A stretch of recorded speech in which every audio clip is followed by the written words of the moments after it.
Ok. Então, sim, agora sim, para valer. Boa noite a todos. Esse é o 5º encontro do Book Club do Genan.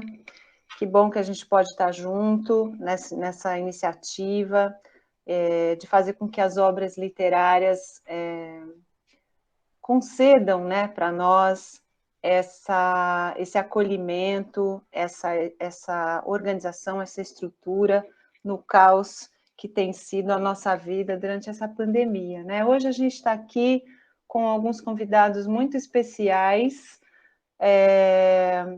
o doutor José Otto Rosem Júnior, que vai falar oi para vocês agora. Diz oi, Otto. Oi, pessoal, boa noite. Prazer estar aqui. Obrigada pelo convite, Fabi. Muito bom ter você aqui. O doutor Cícero Nardini Querido, que, como eu disse no videozinho que apresenta o Book Club essa semana, é querido no nome também.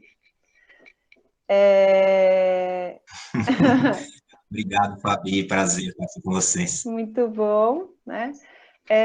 O professor Júlio Machado de Paula, da Universidade Federal Fluminense, que é professor de literaturas africanas, de literaturas lusófonas na UF, uma pessoa que eu admiro muito, um colega que eu admiro muito e que morou em Minas, é de Minas, nascido em Minas, né? E que vai estar junto com a gente hoje aqui, não apenas como intelectual que ele é, mas também como o nosso violonista da noite, nos brindando aí com essas modas tão lindas de Minas e outras, se ele quiser.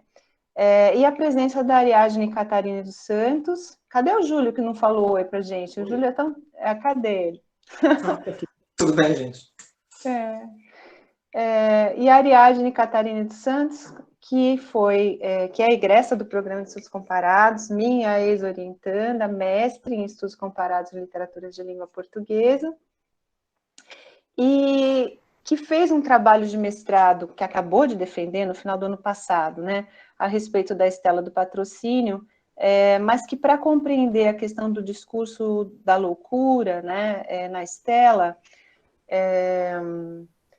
trabalhou um pouco com esse conto do Guimarães Rosa, Soroco, Sua Mãe, Sua Filha, do qual a Ariadne vai falar, tá bom? Então, eu vou passar para o Júlio agora, para ele dar o tom do nosso encontro, e depois, em seguida, para o Otto e para o Cícero, tá bom? Bem-vindos, muito bom. Bom, gente, obrigado, Fabiano, pelo convite, né, pelas palavras gentis e exageradas. Nada. Mas eu fiquei pensando um pouco, quando você disse que é um repertório mineiro, né, fiquei pensando um pouco o que fazer, e como a ideia do grupo, nesses encontros, é funcionar como um clube do livro, né, um clube de leitura, eu pensei, então, em pegar, claro, o repertório do principal, não exatamente movimento, mas principal fenômeno musical de Minas, que é o Clube da Esquina, né? Cujo nome faz referência lá à mítica esquina das ruas Paraisópolis e Divinópolis, no bairro de Santa Teresa. E aí eu farei, então, aqui começando justamente a canção quase matricial, né, do movimento, embora não seja a primeira, que é a Clube da Esquina. A primeira, né, porque depois eles fizeram Clube da Esquina 2, que ficou até mais conhecida, mas a primeira é essa, né, que é parceria do Milton com o Lô Borges e o Márcio Borges, né, os dois irmãos. Então vamos lá com vocês o Clube da Esquina, número 1.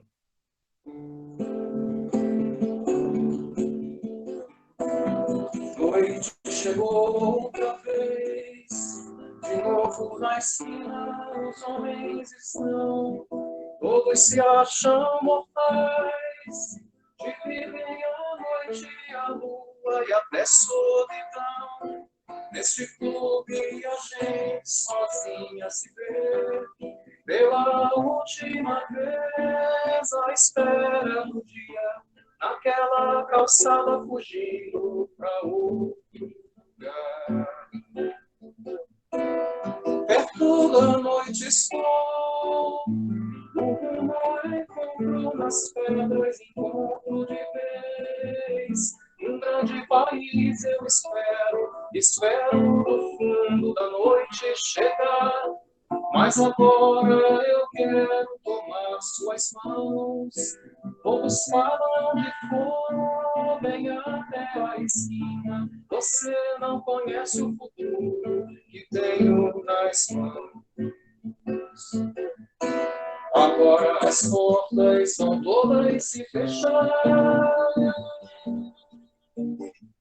No claro do dia, um novo encontrarei. E no curral del rei, janelas se abram ao meio. Mas se eu não me acho perdido, no fundo da noite partiu minha voz. Já é hora do corpo vencer amanhã. Outro dia já vem e a vida se cansa. Na esquina fugindo pra outro lugar.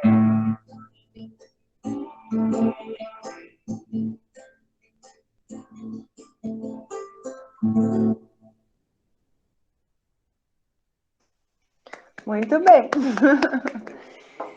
Espero que não tenham reparado muito no tremido, nem da mão, nem da voz. Então, agora eu vou passar a palavra para os doutores Cícero e Otto, que vão falar um pouquinho do Sarapalha do Guimarães Rosa. Por favor. Obrigado, Fabiana. Eu queria começar agradecendo mais uma vez ao Genan pela generosidade do convite de trazer junto ao Júlio e à Ariadne 2 médicos para falar desses contos do Guimarães, que são muito, muito maravilhosos, né? Eu estava conversando com a Andrea e nos pareceu que é a primeira vez que se discute no clube um autor médico, né? Então a gente pensou que vale a pena falar um pouco, sem se alongar muito e sem atrapalhar os demais que vão falar também, algumas palavras a respeito de quem foi Guimarães Rosa médico e um pouco também de aspectos clínicos da doença malária que aparece no Sarapalha, que podem deixar ainda a leitura mais rica, né? O Guimarães Rosa nasceu em 1908, em Minas Gerais, numa cidade chamada Cordisburgo, uma pequena cidade, e passou a infância lá, filho de um contador de histórias, então em meio a um ambiente de troca de experiências, de relatos, isso provavelmente teve um papel importante aí nessa infância e na formação dele. Foi para a Faculdade de Medicina da UFMG, se formou em 1930, então tinha à época 22 anos. Foi orador de sua turma e trabalhou pouco tempo com a medicina, né? Trabalhou de 1930 a 1934.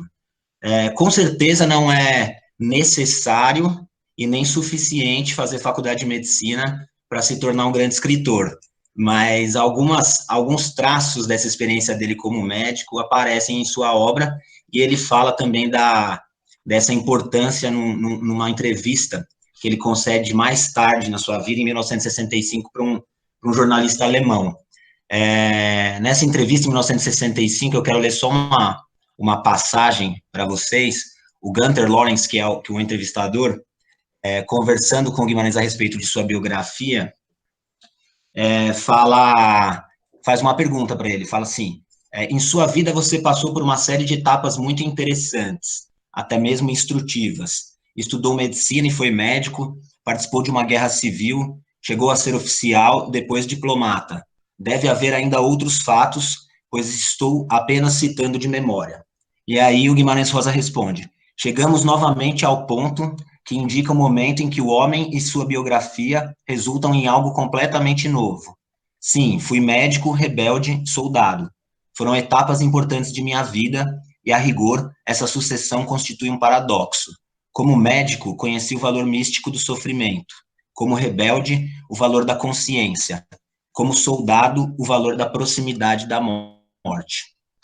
Então, parece que foi uma experiência importante na vida e na formação do João Guimarães Rosa, ainda que a medicina tenha sido exercida por ele por um curto período de tempo, né? Em 1934, ele larga definitivamente a medicina e vai se dedicar à diplomacia, vira diplomata, trabalha no Itamaraty com outro escritor chamado Vinícius de Moraes, e e depois não tem mais contato com a medicina formalmente. Em que contexto que ele escreve o Sagarana, que é o livro de contos em que está inserido o nosso conto Sarapalha?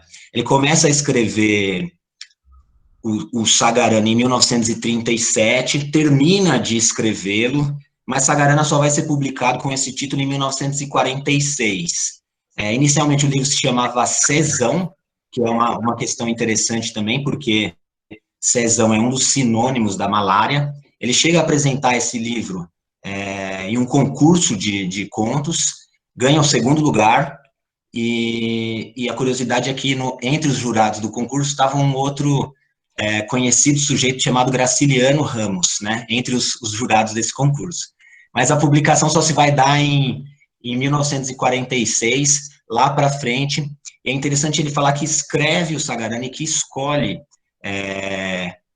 Minas Gerais e o interior de Minas Gerais, o sertão, como terreno para essas narrativas, em função das saudades que ele sentia daquele lugar, em que ele passou a infância, das pessoas que ele conheceu. Há uma passagem no início do Sagarana, uma carta que ele escreve ao João Condé, em que ele fala sobre o processo de escrita do livro e dos contos. Ele fala: eu poderia ter escrito essas histórias no Rio de Janeiro, na China, em outros lugares. Por que eu escolhi Minas Gerais? Porque eu tinha saudades de lá, porque eu conhecia um pouco melhor a terra, conhecia um pouco melhor o povo, e porque a gente do interior dá melhores personagens de fábulas, né? É por isso que ele volta, então, ao lugar onde ele nasceu e onde ele se criou para contar essas histórias, que são histórias que ele ouviu também e que ele recriou, né? Eu acho que agora vale a pena o Otto falar um pouquinho a respeito de alguns aspectos particulares da malária, antes da gente entrar em algumas coisas específicas do conto em si, né?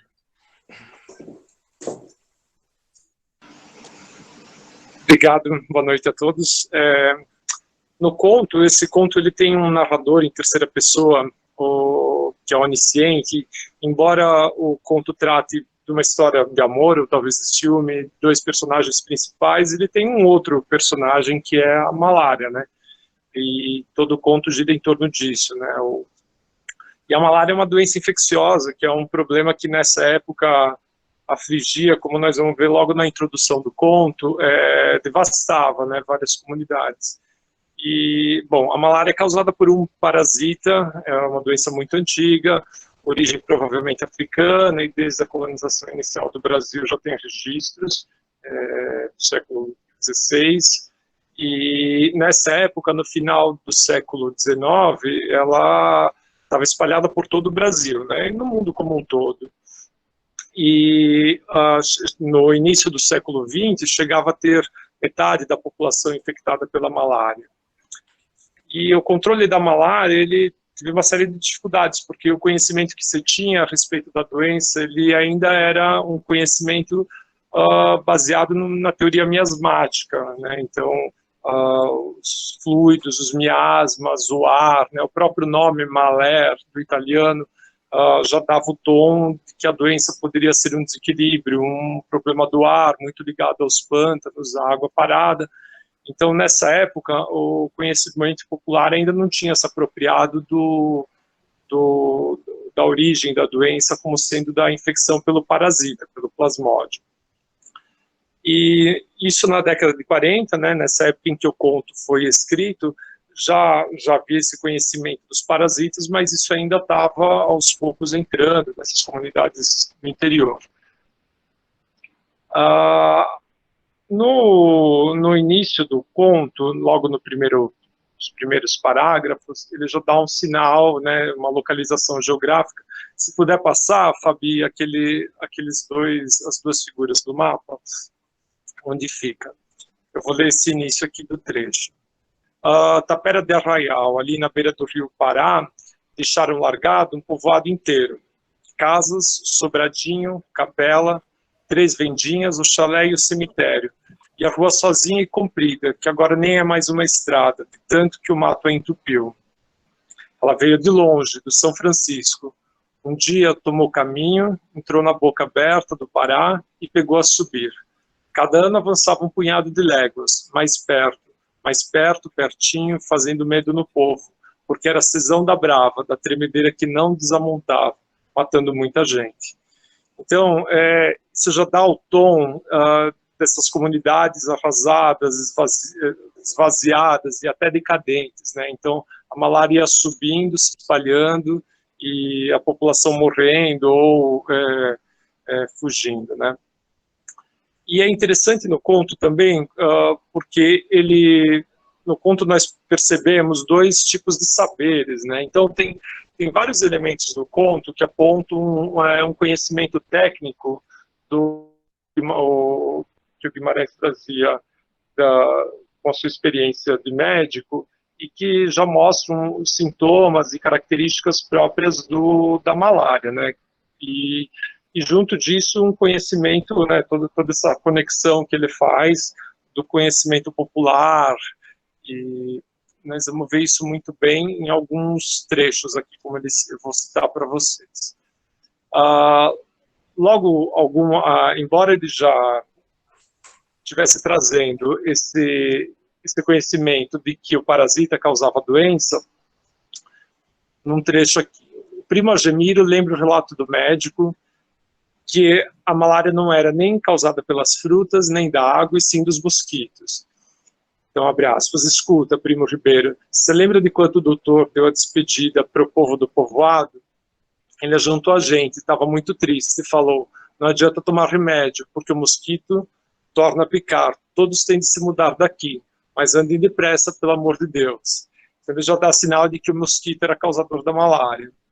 E mais ainda, ele ainda diz que o mosquito causador é o anofilino, ele caracteriza como que é aquele que tem o canto mais bonito, e tem uma trompa repleta de maldades, que são os parasitas.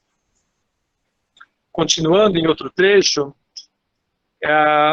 ele começa a caracterizar bem a malária. A malária ela é caracterizada por crises cíclicas de febre, excessos febris, e juntos com dor de cabeça, fraqueza, precedidos por calafrio, né? Calafrio, vem a febre, e depois uma espécie de lassidão, cansaço, moleza. Então ele fala assim, Primo Argemiro se agarrou com as mãos nos joelhos, os maxilares estrondam, só param de bater quando ele faz vômitos, está cor de cera do reino quando pega a derreter. Deixa cair no lajeado, todo encolhido e sacudido de tremor, quer dizer, é o acesso febril vindo, né, dos calafrios. Sim, daqui a pouco vai ser a sua hora, aqui a febre serve de relógio. Então, apontando essa periodicidade cíclica dos acessos febris a cada 2 dias, né, ou todos os dias. Primo Ribeiro respira a custo, está remexendo como os dedos e falando sozinho outra vez, indicando até aquela confusão, delírio que pode acontecer. Ai, que o frio cai entre os ombros e vai pelas costas, e escorre das costas para o corpo todo, como fios de água fina. Zorri os ouvidos, confuso sussurro, e para diante dos olhos vem coisinhas querendo dançar. Mais ainda, ele caracteriza um dos sinais, às vezes, é o aumento do baço, né? Então, o baço pode estar infestado de parasitas. E ele cita, no vão esquerdo, abaixo das costelas, baços jamais cessam de aumentar. Mas ele tem no baço 2 colmeias de bichinhos maldosos, que não se misturam, soltando enxames no sangue em dias alternados, e assim nunca precisa de passar um dia sem tremer. Isso é outro indicativo. Se você tem múltiplas infecções, aquela febre, que seria a cada 2 dias, ela pode acontecer todo dia, como é o caso do personagem. Então, em vários trechos do conto, nós podemos perceber elementos técnicos da malária, uma descrição bastante completa do quadro clínico. E depois ele ainda comenta do uso do quinino, que é um antimalárico, na época a única droga usada para tratar, como causador do zumbido, em que ele refere à zoeira do quinino. Então, esses são alguns aspectos que a gente retira do conto, aspectos bastante técnicos e objetivos da malária. Cícero? Obrigado, Otto. Eu acho que é muito legal o mapa que o Otto colocou. Dentre os materiais que a gente enviou para os participantes do clube, foi uma matéria do do Estadão a respeito desse vilarejo que é Pará dos Vilelas, que provavelmente é o vilarejo que inspira o relato, né, o que dá repertório para esse relato que ocorre em Sarapalha, e em que o Guimarães Rosa trabalhou, porque é um vilarejo de Itaguara, que foi justamente a cidade em que ele primeiro exerceu a medicina, logo depois que ele se forma em 1930, né. Além dessa questão de uma certa mediação de saberes que o Guimarães Rosa faz desse espaço em que ele se posiciona como médico e que é dotado também de um saber técnico, o que chama muito a nossa atenção nessa narrativa é uma questão que a gente se propôs pensar, é como a doença reconfigura a experiência temporal dos pacientes, né? Dos pacientes ou dos sujeitos, dos indivíduos que ali estão, nesse caso, Primo Argemiro e Primo Ribeiro. Eu acho que a síntese dessa ideia seria uma frase que o Otto falou ali, que é linda, que aparece no conto, que é: aqui a febre serve de relógio. Então, a malária tem essa particularidade de febres que se repetem, recorrentes a cada 2 ou 3 dias, mas o Guimarães retrata essa dissolução e uma reorganização do tempo de maneira muito genial, sobretudo a partir de alguns recursos de que ele lança a mão ao longo do conto. A gente fez uma leitura para olhar para alguns desses elementos, sobretudo o tempo verbal na narrativa e os discursos que são estabelecidos ao longo desse conto para olhar para essa questão. Então, quando a gente lê algumas vezes o conto, ainda mais um conto genial, no começo a gente vai percebendo algumas coisas, né? No início, há uma certa a configuração de uma cena em que você consegue vislumbrar aquela tapera, os dois indivíduos. De repente, é como se o foco narrativo se aproximasse e o narrador se atém àquela relação dos dois indivíduos, o Primo Argemiro e o Primo Ribeiro. E o tempo que predomina nessa fase do Sarapalha é o presente, né? A maior parte dos verbos é empregada no presente, e a sensação que nos dá do tempo é de uma eterna repetição, né? Eu vou ler aqui um trecho para vocês.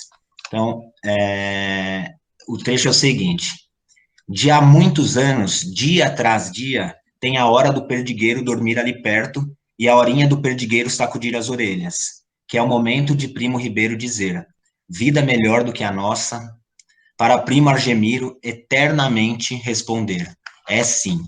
Então, é o estabelecimento de uma temporalidade ali marcada apenas pela repetição dos fenômenos da doença, pela febre, pelo calafrio, pelo tomar da medicação, pela relação entre os dois com o cachorro, que se repete indefinidamente. O conto vai indo por aí até um determinado momento em que ocorre uma quebra. Otto, se você quiser acrescentar alguma coisa, ou qualquer outra pessoa, podem me interromper. Ocorre uma quebra, que vem de onde? De um sonho que um dos primos tem, em que ele tem a notícia de que vai morrer. Isso é muito interessante, no sentido da tomada da consciência da proximidade da morte, como reconfiguração da experiência temporal. Então, eu vou ler esse trecho, que é muito bonito, em que o primo tem o contato novamente com essa, novamente não, mas com essa experiência da proximidade da morte, através do sonho, e eles podem se lembrar, então, daquela mulher amada que partiu. Então, o narrador, nesse momento, coloca: desde que ela se foi, não falaram mais no seu nome, nenhuma vez. Era como se não tivesse existido. E agora, daí fala do Primo Ribeiro: é isso, Primo Argemiro, não adianta mais sojigar a ideia. Essa noite sonhei com ela, bonita como no dia do casamento. E de madrugadinha, ainda bem as garrixas ainda não tinham pegado a cochichar na beirada das telhas, tive notícia de que eu ia morrer. Agora mesmo garrei a imaginar. Não é que a gente pelejou para esquecer e não teve nenhum jeito? Então resolvi achar melhor deixar a cabeça solta. E a cabeça solta pensa nela, Primo Argemiro. Então é muito interessante a reviravolta temporal, que vai se dar através desses recursos da mudança dos focos do discurso e do emprego dos verbos, que se estabelece a partir dessa tomada de consciência da proximidade da morte. É aí o momento em que eles começam a poder falar dessa mulher que foi embora e que partiu, e em que tudo se mistura de uma certa forma, que quando esses primos falam do sofrimento ou dela, já não se sabe mais se estão falando da malária ou se estão falando daquela que partiu, né? É uma reconfiguração temporal muito interessante.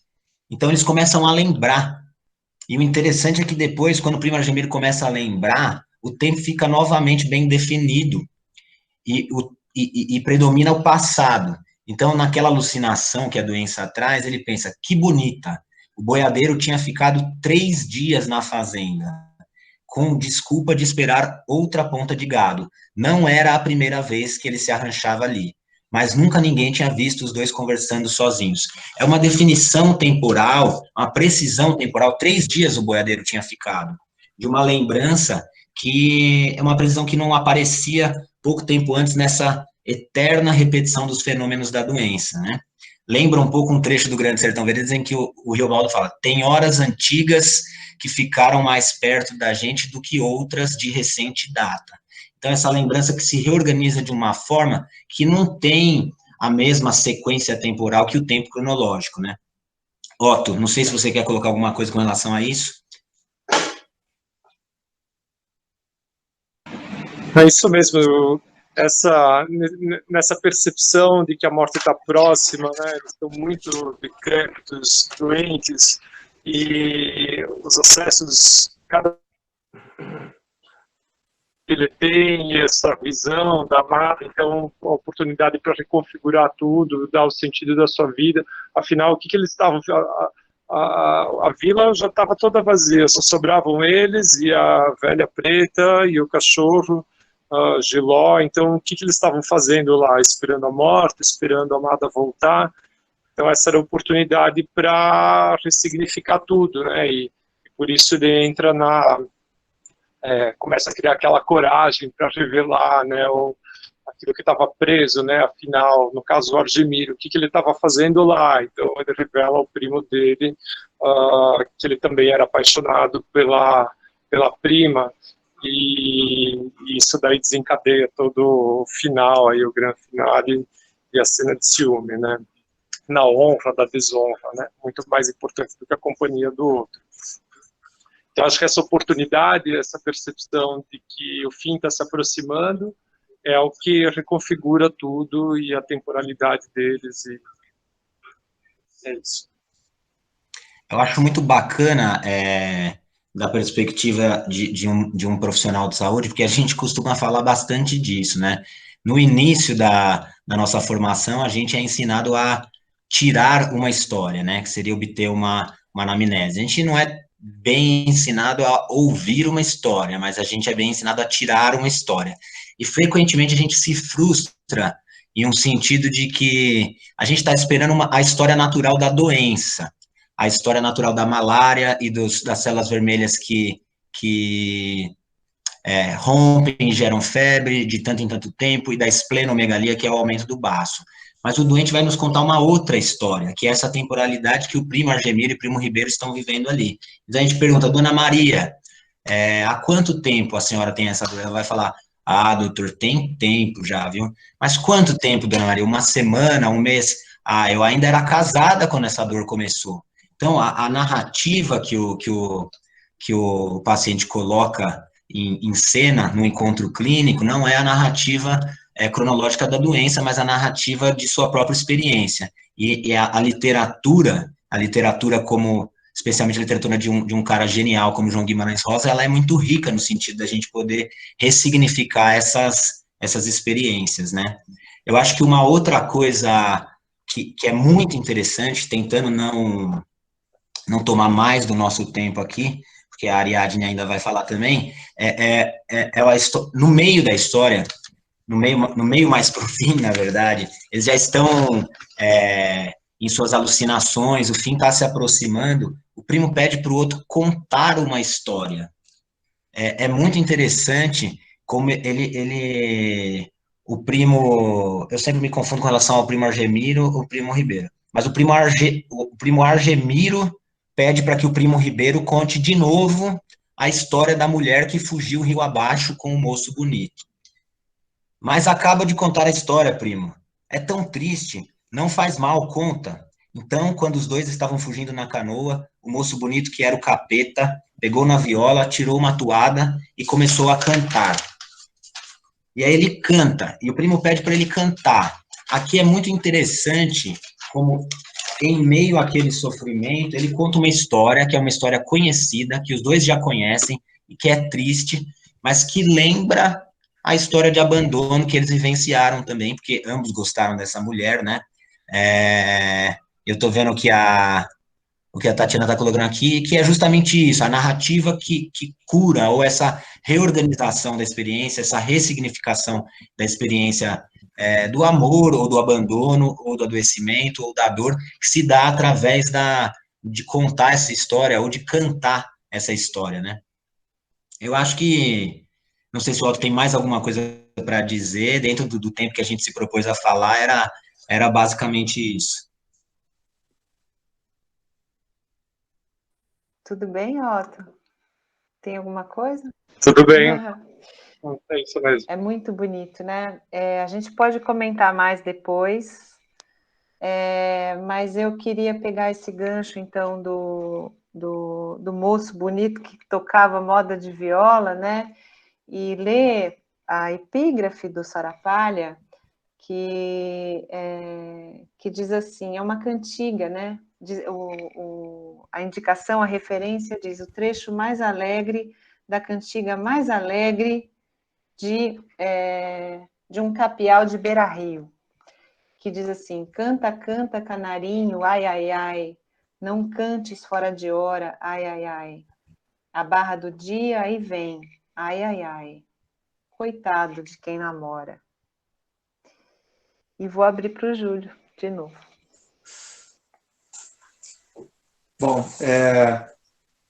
acho que um pouco preparando a próxima conversa, né, sobre o Soroco, eu pensei em fazer, então, uma outra canção, que é do Milton também, nesse caso com letra do Caetano Veloso, que é sobre uma narrativa do Primeiras Histórias, que para mim talvez seja a chave do próprio livro, né, que é a terceira margem do rio.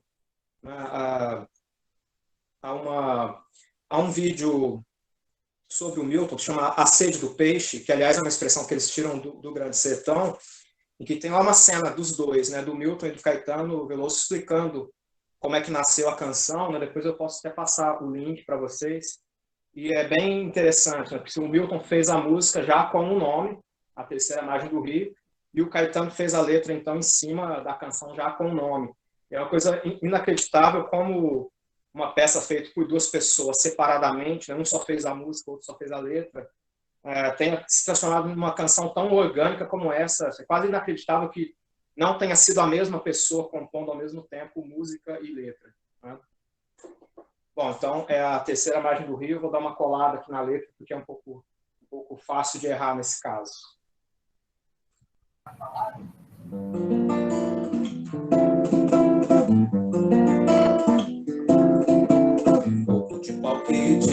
Eu sou madeira, beira boa da Valtris, isca certeira, meio a meio, rio, silencioso, sério, nosso pai não diz, isca terceira, água da palavra, água calada, pura água da palavra, água de rosa pura, proa da palavra, puro silêncio, nosso pai.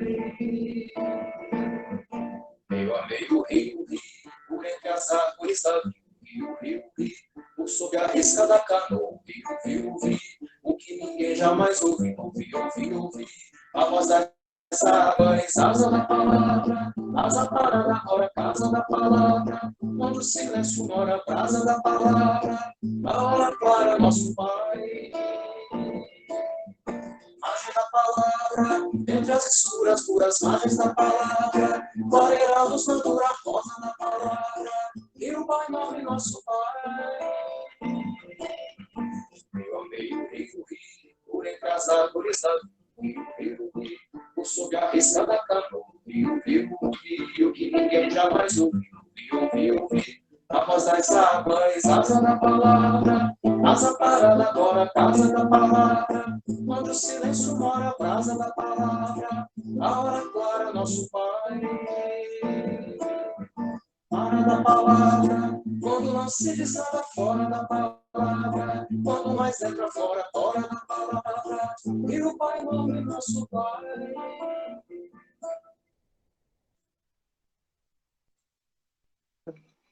Muito bem.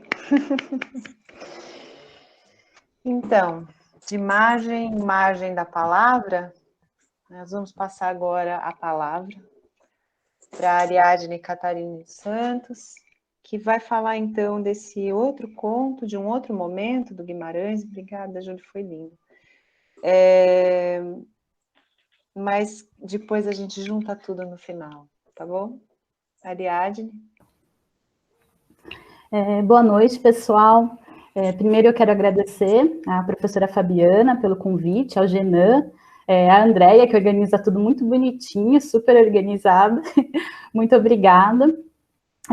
Eles falaram tão bonito, né, e cantaram tão bonito, que eu estou até na tremedeira aqui agora para conseguir engatar. E o professor começou bem, né, com a terceira margem, porque eu acho que é importante colocar que o Soroco, Sua Mãe, Sua Filha não é, né, o único conto do Guimarães Rosa que fala sobre a loucura. Essa matemática que aparece na narrativa rosiana de variadas maneiras.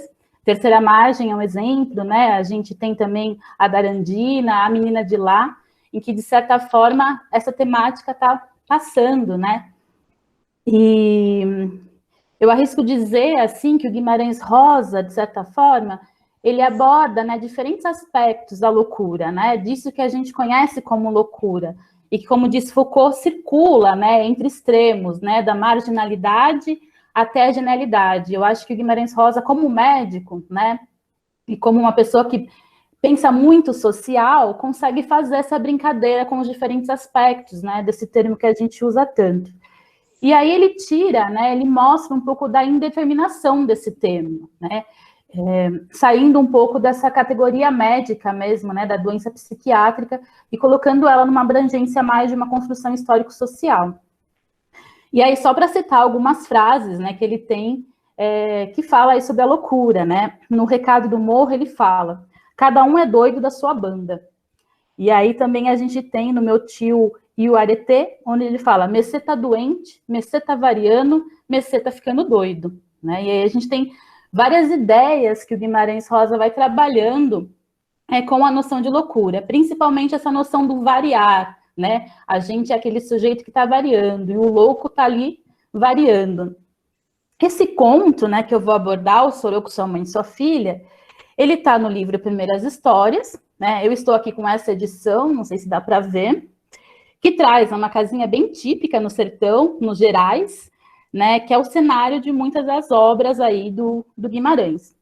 Esse livro foi lançado em 62, ele contém 21 contos, e é interessante porque muitos dos críticos chamam a atenção, né, tanto para o termo primeiras histórias, essa ideia de um início, né, e também o termo histórias marcado com E, que para a gente é meio um arcaísmo hoje em dia, mas que puxa muito essa ideia do ficcional, né, da retomada dos contos populares. E é muito interessante porque realmente nesse livro a gente vê muito bem a mescla entre o real e o imaginário, o ficcional, né? São temas que passam, então, desde a loucura, aquilo que é visto por um discurso da racionalidade como o ficcional, né? O que é irreal, o lado do irracional, desde o sagrado, que também é visto muitas vezes pelo racional, né? Como aquilo que foge muito da lógica, né? Então passa aí por várias coisas que envolvem a ficção. Então, é interessante a marcação desse termo, histórias com E. E no conto, no caso do conto Soroco, Sua Mãe, Sua Filha, como eu debato um pouco na minha dissertação, eu acho que ele permite que a gente aborde várias questões de herança, e aí pensando as questões de herança discursiva, né, tanto fazer uma análise do discurso psiquiátrico, quanto mesmo, né, da crítica literária em relação a essas obras, dos sujeitos marginalizados, né, em condição mental, como também faça uma crítica, né, promova aí uma outra perspectiva nessa relação entre arte e loucura, né, que eu chamo na minha dissertação de uma estranha vizinhança, né, como que se avizinha esses dois campos do saber, né. Bom, mas vamos lá, porque acho que mais bonito do que falar isso é ouvir, né, ler um pouquinho desse conto-canto do Guimarães. Então, nesse texto em específico, no texto rosiano, né, a gente tem lá, então, um trem que tinha vindo com o Expresso do Rio, estava lá, no desvio de dentro. Esse trem não era um vagão comum, né, e essa ideia do não comum retoma bem a ideia do desvio de dentro, né, e a gente, que ele narra assim, né, uma opção de interlocução, começa a entrelaçar o leitor. A gente somos nós, né, nós aqui, o agente. E a gente, então, olhando ali, notava bem essas diferenças, a diferença daquele trem, que não era comum, né? Esse, que não era qualquer trem, era um trem famoso, que ao mesmo tempo causava terror e também causava alívio. E essa ideia a gente pode discutir ao longo daí, porque é terror e alívio, né? Esse trem, ele tinha janelas sendo de grades, como as de um presídio, e ia servir para levar 2 mulheres, para longe, para sempre. Esse trem, no sertão, ele tinha uma hora certa para passar, né? E ele coloca lá 12h45, hora do sol a pino. E mesmo sendo hora de muito sol, né? Debaixo de muito sol, as pessoas estavam todas lá, num certo ajuntamento, para esperar à beira do carro. E o povo caçava jeito de ficarem debaixo das sombras das árvores de cedro. E é interessante o uso dessa árvore, né? Se a gente pesquisa no dicionário dos símbolos, né, o que representa essa árvore, ela tem, né, uma ideia de uma potência, né, de uma grandeza, de uma nobreza, e ela também é descrita em muitas obras literárias como um símbolo de preservação. Então, a gente pode pensar por que essas pessoas se ajuntavam ali, né, debaixo dessa árvore, né, talvez preservando a sua racionalidade, né. E a gente, então, descobre que esse ajuntamento, essa espécie de um espetáculo, né, que como vai propor o professor João Batista Santiago Sobrinho, pode ser visto como uma encenação trágica, né, uma tragédia grega, a gente vai começar a perceber que essas pessoas elas se juntavam para ver 2 mulheres da vida de Soroco. E aí começam a surgir os personagens, né, os personagens principais da obra. Uma mulher que era de mais idade, né, com mais de 70, e uma filha, moça. E aí a gente descobre que Soroco só tinha elas na vida. Soroco era viúvo. E aí a gente começa a perceber que esse espetáculo que está ali, né, de gente no sol a pino do meio-dia, esperando então, né, um homem com 2 mulheres se aproximarem, olhando ali aquele trem, ele tem 2 momentos, né, o momento dessa descida do Soroco com a mãe, com a filha, e um momento que chamava muita atenção, e isso a gente vê em vários relatos, né, que era o momento quando esse trem do doido chegava ali na cidade para buscar as pessoas que seriam internadas, né. E aí tem um momento bem bonito, que é quando a gente descobre, então, que esse canoão, esse navio, né, o de dentro, ele ia levar essas 2 para um lugar chamado Barbacena, longe, né? E aí acho interessante, eu vou ver se eu consigo compartilhar a minha tela, para mostrar algumas fotos desse trem, desse famoso trem.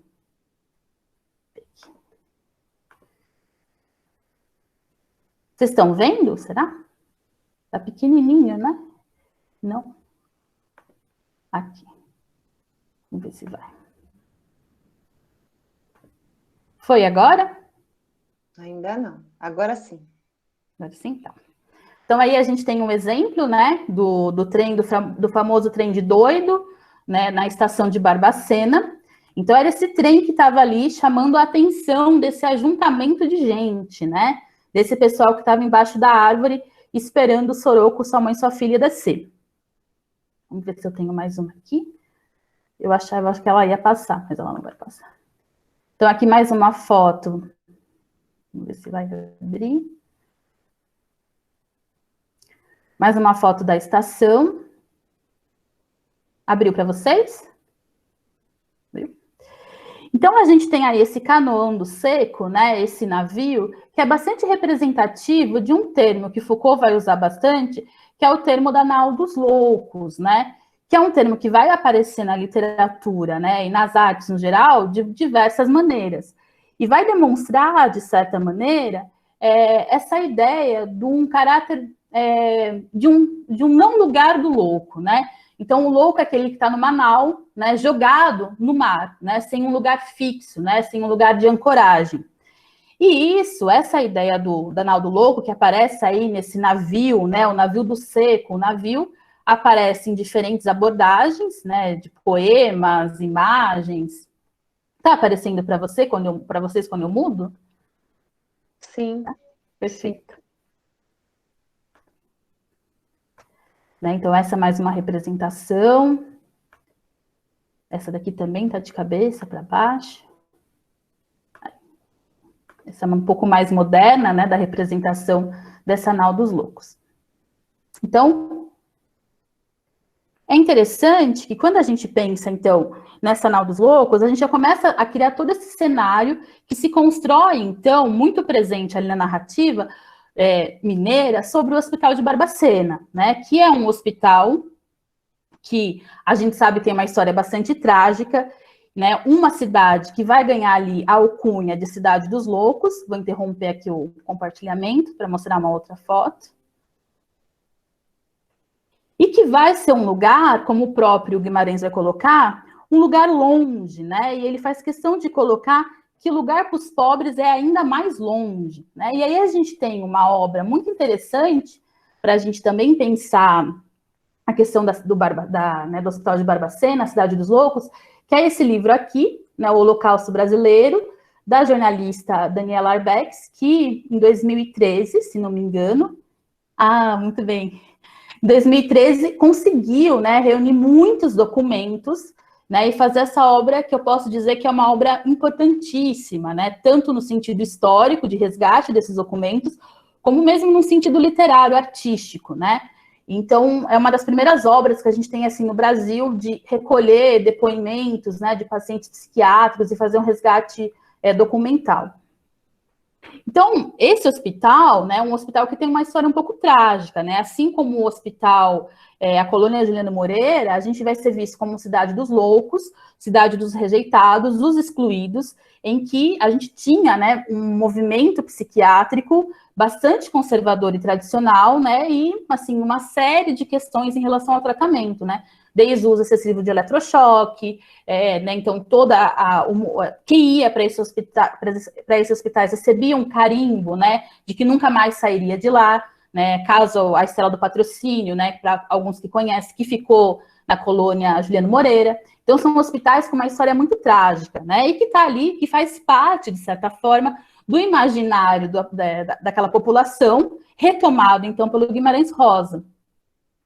E aí, continuando, eu fiz um textinho, que senão eu me perco, então, continuando aqui, a gente tem, então, essa ideia, né, quando desce esses três personagens, é interessante a gente pensar como que eles são descritos, né? Então, desce Soroco, né, que é muito interessante trazer a ideia do anagrama, que é uma coisa bastante utilizada pelo Guimarães Rosa na construção dos nomes dos personagens, né?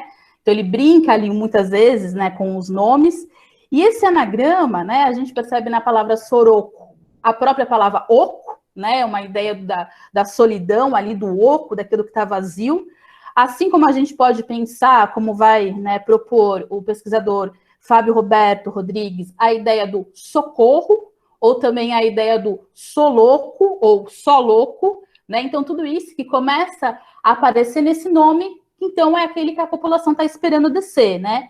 E o Soroco em si é muito interessante porque ele é descrito, né, como um homenzão brutalhando de corpo, com a cara grande, uma barba fiosa, encardida em amarelo, e uns pés com alpercartas, e as crianças tinham medo dele, né? Sua voz era grossa e em seguida se afinava.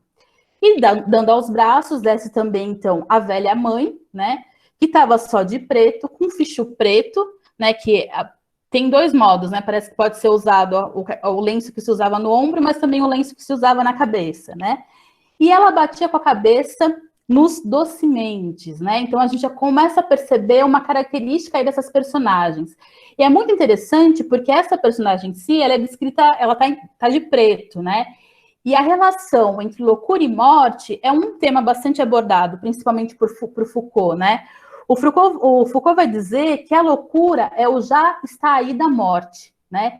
Em outro momento também ele diz que a loucura é que o homem tem dois medos, o homem ocidental, da morte e da loucura. Mas a morte, ele tem uma certa certeza, ele vai ser um corpo inerte.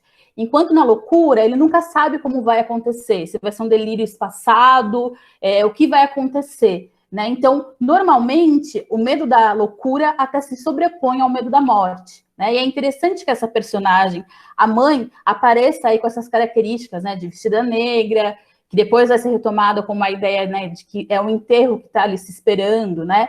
Até porque, normalmente, também, esses espaços do hospício eram vistos como cemitério, né? O Lima Barreto vai escrever um livro, por exemplo, chamado Cemitério dos Vivos, né? Descrevendo o hospício.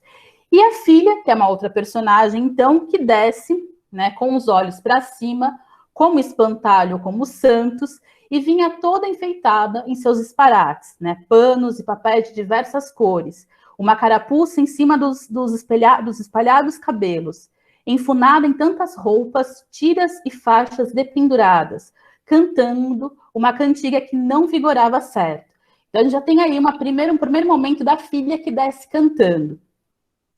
E aí, novamente, a gente começa com a mesma ideia que é lá do começo do texto, né? Da alegria e da tristeza, do alívio, mas também do terror, né? Porque ao mesmo tempo que ele descreve como, parece um casório, ele mesmo já muda logo em seguida e coloca, mas era triste, na verdade parecia um enterro, né? Então as ideias sempre se contrapondo, né? Da alegria e da tristeza, da morte e da vida. E é muito interessante porque a loucura também, né, para Foucault, transita entre dois polos, né? Que é o polo da exclusão e o polo da genialidade, né? Então, esses contrapontos na obra são muito interessantes. E ali, né, a gente começa a perceber que de baixo, conduzidos, a gente, né, que é esse interlocutor que ele marca, conduzidos pela sua razão, né, estavam ali olhando Soroco e colocando várias ideias, né, então que aquilo seria um alívio para ele, que ele tinha tido muita paciência, que era melhor mesmo aquilo que estava acontecendo, né, então formulando, né, o nosso falatório racional, tentando justificar, então, a ida daquelas duas mulheres. E aparece aí uma presença importante para a gente analisar, que é a presença do Estado, né? Porque ele coloca que era o Estado que ia pagar com tudo isso. E aí uma pergunta que a gente pode se colocar era qual o interesse, então, do Estado, nesse momento, de recolher, então, essa população, né? Essa população vista como desviante, né? E vista, na maioria das vezes, como marginal. Só colocar aqui que acho que a bateria vai acabar. Um minutinho. E é interessante porque se a gente comparar com outros autores, né, que também vão escrever sobre a loucura, e a gente pode pensar na experiência do Lima Barreto, né, em épocas diferentes, mas o Lima Barreto que vivenciou isso, né, experienciou, foi um paciente psiquiátrico, e conta isso de dentro do próprio hospício, ou se a gente pega uma obra como a da Estela do Patrocínio, né, o seu falatório, né, que foi transcrito, a gente começa a perceber que essa loucura, né, ela tem algumas características, né, de classe social, de raça, né, de etnias, quem está, então, dentro daqueles hospícios nesse momento, né, quem forma esse núcleo. E aí é importante a gente pensar o papel do Estado, esse Estado, então, que estava pagando tudo e que estava enviando esse trem. E aí tudo se forma, né, começa a se juntar as pecinhas, né, em que a gente começa a perceber, se define claramente, então, que essas duas personagens estão indo para o hospício, por se seguir. Só que, de repente, acontece, indo para essa ideia do espetáculo, mais uma volta nesse espetáculo. E a velha, que estava, então, ali do lado do Soroco, se desgruda do braço dele e senta na escadinha do trem, né? O agente fica um pouco impaciente, podemos dizer assim, e o Soroco até alerta, né, que ela não faz nada, né? Mas ela também não acode quando a gente chama, ela estava ali sentada. E a moça, a filha, que estava, então, com a cara de um repouso estatelado, torna a cantar, né, virada para o povo, né, então essa ideia do espetáculo. E a avó, que olha a neta, naquele encanto de pressentimento muito antigo, um amor extremoso, passa a cantar também. Uma a cantiga da outra, que ninguém mais entendia, né, uma cantiga que parece passar aí por gerações, né, uma cantiga que começa a atravessar e que mesmo não tendo uma letra, né, definida, de repente é conhecida, né, e é conhecida pelas duas mulheres. E aí, Os de fora, nós, a gente, né, que ele gosta de colocar, que não estavam, então, no desvio de dentro, ficam só ouvindo aquele alcorçou, né, ouvindo aquela quiriminha. E quiriminha vem muito do verbo chirriar, né, que é um canto agudo, quase um pio, como o de uma coruja, né? Então vai para uma coisa meio do animal. E a coruja é um símbolo da sabedoria, né? Então a gente começa a perceber que esse canto também carrega uma sabedoria, né? E aí a gente tem esse canto que começa a mostrar para a gente, né, que convoca a gente a contar as enormes diversidades dessa vida, né, que podiam doer na gente, sem jurisprudência de motivo, nem lugar nenhum, mas pelo antes, pelo depois. E de repente, na hora dessas duas irem, né, e elas são encaminhadas para o trem. E aí a gente tem o nome do soroco ali sozinho numa única linha, né, soroco, no oco, no vazio, né, ali permanece. E o trem apita e vai e passa o de sempre. E aí, como diz o Guimarães, a gente fica com as vistas neblinhadas e vai acompanhando o soroco, sem oco, sem beira, debaixo do peso, sem queixa, exemploso, fora de conta, desacontecido, né? E a gente passa a gostar demais dele, né? Desse soroco que, de repente, é aquele brutalhão que desce, causa medo, de repente é tão próximo da gente que a gente até se assusta também, né? E é muito bonito, porque o Guimarães Rosa, num trabalho bonito de aliteração, ele escreve assim, né? Que Soroco está caminhando, quando, de repente, né, num rompido, ele começou a cantar, alteado, forte, mas sozinho. Para si era a cantiga mesma de desatino, que as duas tinham tanto cantado, cantava continuando. E a gente também começa a perceber que esse canto sem razão, de repente é um canto nosso, e que a gente também sabe entoar. E aí aquele povo, naquele espetáculo, né, ou como colocado o coro, começa a entoar, então, esse mesmo canto, né, começa a evocar esse mesmo pio, né, e todos estão ali convocados para aquele momento, né, e aí ele termina o conto falando que é um caso sem comparação, né, esse caso sem comparação começa, então, a envolver todos que estão ali, que seguem, então, Soroco até a sua casa. E assim termina o conto, né? Então, em resumo, fazendo um resumo da obra, é isso. E aí, eu acho que tem uma parte bonita, só vou ler isso, né? Que ele fala assim: foi de não sair mais da memória, foi um caso sem comparação. E a gente segue o Soroco, né? Até onde vai aquela cantiga.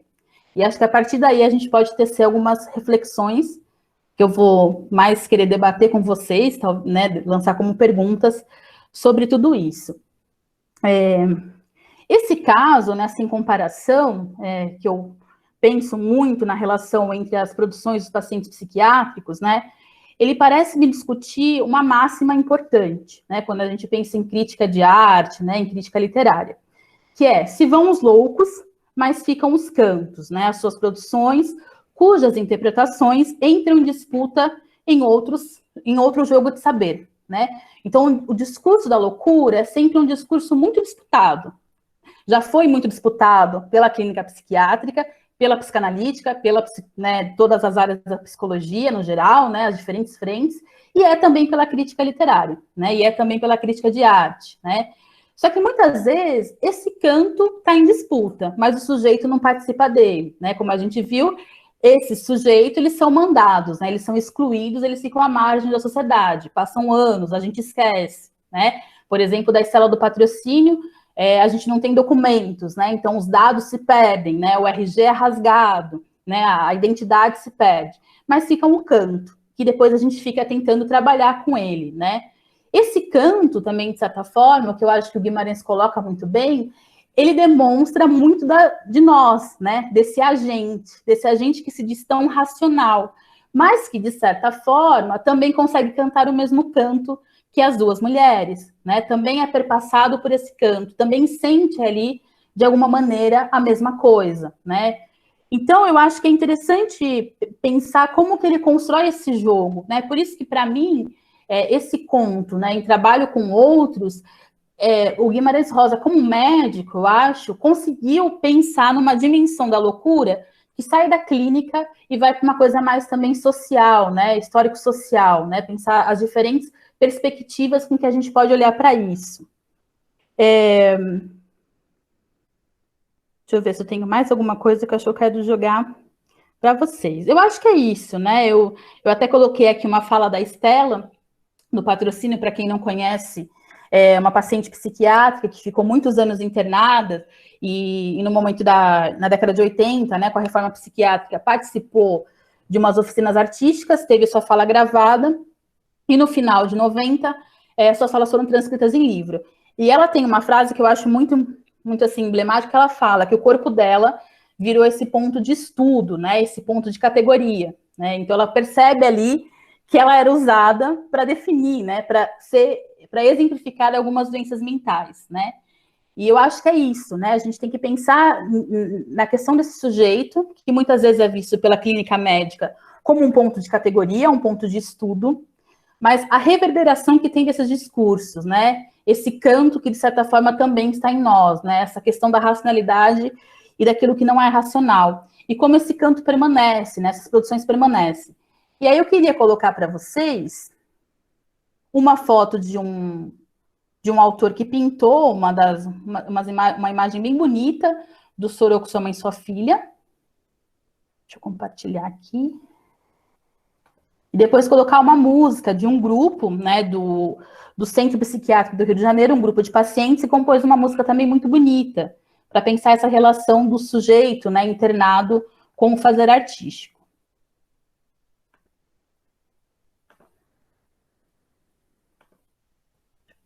Inteira.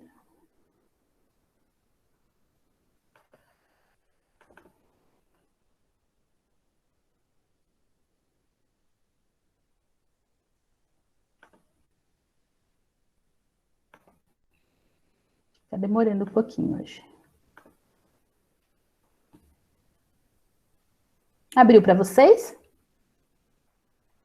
Essa é uma obra do pintor Alberto. Não? Pelo menos para mim, não. Ixi, peraí.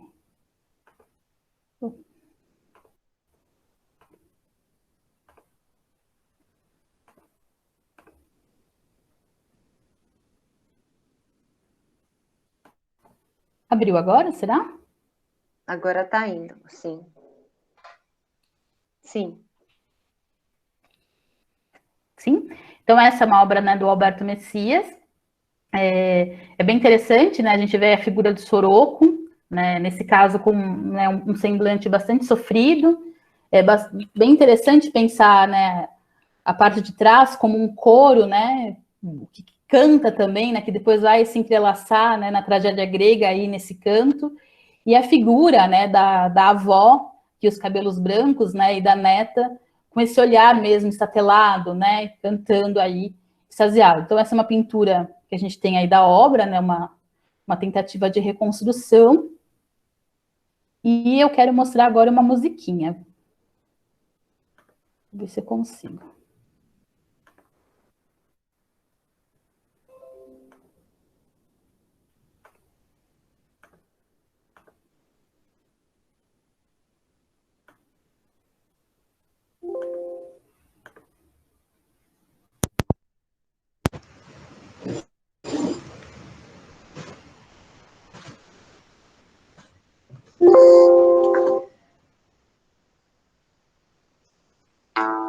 Vocês estão ouvindo?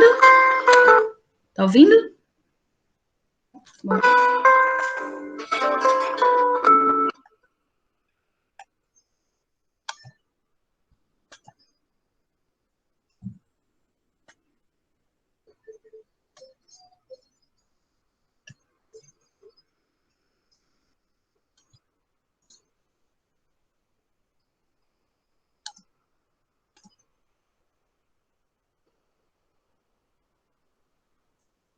Agora não está entrando a área música. Agora está a pintura de novo.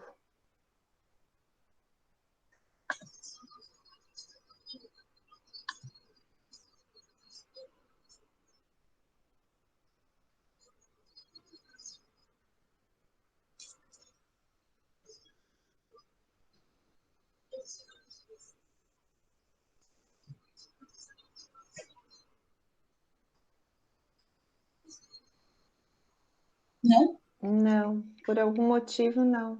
A gente ouve um barulhinho no fundo, mas não a música. Engraçado que estava bom no início.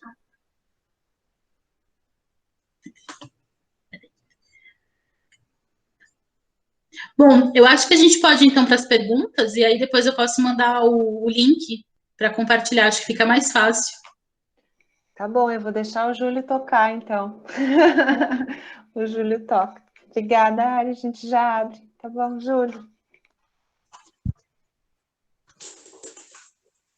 Bom, a Ariadne, acho que estava lendo um pouco meus pensamentos, porque algumas coisas que eu estava pensando em falar também, ela até já antecipou ali, inclusive a sugestão do Holocausto brasileiro, mas depois eu posso falar um pouquinho sobre isso também. Um pouco, inclusive, como algo meio testemunhal mineiro, né? Bom, por falar em testemunhal mineiro, eu vou tocar uma música que fala muito à minha memória. Assim, sempre que eu toco, me vem muito à minha infância, indo visitar a casa de vó e tias e coisas desse tipo. Acho que para muita gente, não só de Minas, isso deve acontecer também. É uma canção do Nelson Ângelo, com letra do Cacaso, né, 2 outros mineiros, e se chama Fazenda. Água de beber, bica no quintal, sede de viver, e o esquecer era tão normal que o tempo parava e a meninada respirava o vento até vir a noite e os velhos falavam coisas dessa vida. Eu era criança, hoje é você, e no amanhã água de beber, fica no quintal, sede de viver, e o esquecer era tão normal que o tempo parava. Tinha sabiá, tinha laranjeira, tinha manga rosa, tinha o sol da manhã, e na despedida tios na varanda, jipe na estrada, e o coração. Tios na varanda, jipe na estrada, e o coração.